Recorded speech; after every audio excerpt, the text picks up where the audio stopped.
ఎత్తు పొలాలు ఉన్న చోట, రోడ్డు అంతా ఎగుడు దిగుడుగా ఉన్న చోట, ఘాట్ సెక్షన్లలో రోడ్డు క్వాలిటీ కంట్రోల్ కోసం రోడ్డు అధికారులే ఒక అడుగు అరడుగుమైన టెస్టింగ్ పిట్స్ అనేటివి పెట్టారు. వాటిని ఒక వ్యక్తి వచ్చి తారంతా బయటికి తీయడము, చెప్పు కాలుతో దాన్ని ఇలా గీకడము, కర్రలు పెట్టేసి దాన్ని లేపేసి రోడ్డు నాణ్యత లేదన్నట్టుగా ఆయన ఒక వీడియో పెట్టడము, దాన్ని అదునుగా తీసుకొని వైసీపీ వారంతా అదే పనిగా గత 2 రోజుల నుంచి అన్ని పనులు వదిలేసుకొని మీమ్స్ క్రియేట్ చేయడము, ఇమేజెస్, ఫేక్ ఇమేజెస్.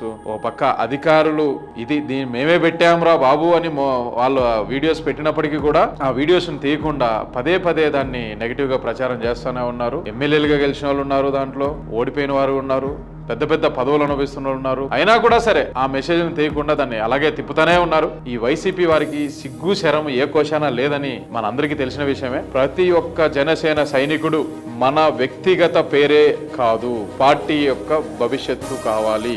అలాగే మన అధినాయకుడు రాత్రనక పగలనక ఆయన ఉన్న టైం అంతా సరే ఆయన శాఖలకు న్యాయం చేస్తూ మారుమూల గ్రామాల్లో కూడా రోడ్లు వేపిస్తున్నారు. ముక్కు పచ్చలారని చిన్నపిల్లలు అన్నా మాకు రోడ్డు కావాలి, మేము 10 కిలోమీటర్లు నడిచి వెళ్తున్నామంటే ఇమ్మీడియట్గా యాక్షన్ తీసుకొని ఆయన రోడ్డు శాంక్షన్ చేసేశారు. అలాగా ఈరోజు గిరిజన ప్రాంతాలలో, ట్రైబల్ ఏరియాల్లో, రోడ్లు మొహమే చూడని ఏరియాల్లో శ్రీ పవన్ కళ్యాణ్ గారు రోడ్లు వేపిస్తున్నారు. వైసీపీ వారు అధికారంలో ఉన్నప్పుడు మన ఆంధ్ర రాష్ట్రంలో 126,000 కిలోమీటర్ల పైన రోడ్లు ఉన్నాయి.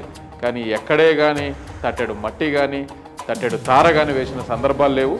అలాంటిది శ్రీ పవన్ కళ్యాణ్ గారు రోడ్లు ఇన్ని మంచి కార్యక్రమాలు చేస్తామంటే మన జనసేన సైనికులు సైలెంట్గా ఉండకూడదు. పవన్ కళ్యాణ్ గారు చేసిన ప్రతి ఒక్క పనిని, పంచాయతీరాజ్ కానీ, ఆయన వేస్తున్న రోడ్లు కానీ, ఆయన తెస్తున్న చట్టాలు కానీ ఏవైనా సరే నిరంతరం ఒక ప్రచార సాధనంలాగా మారి ఇన్స్టాగ్రామ్లోను, ట్విట్టర్లోను, ఫేస్బుక్లోను, మీ వాట్సాప్ స్టేటస్ల్లోనూ ఖచ్చితంగా చేయాలి. ఇది క్రమం తప్పకుండా ప్రతిరోజు చేయాలని ప్రతి ఒక్కరిని జనసేన సైనికుల్ని పేరు పేరున వేరుకుంటున్నాను. జై జనసేన, జై పవన్ కళ్యాణ్ గారు.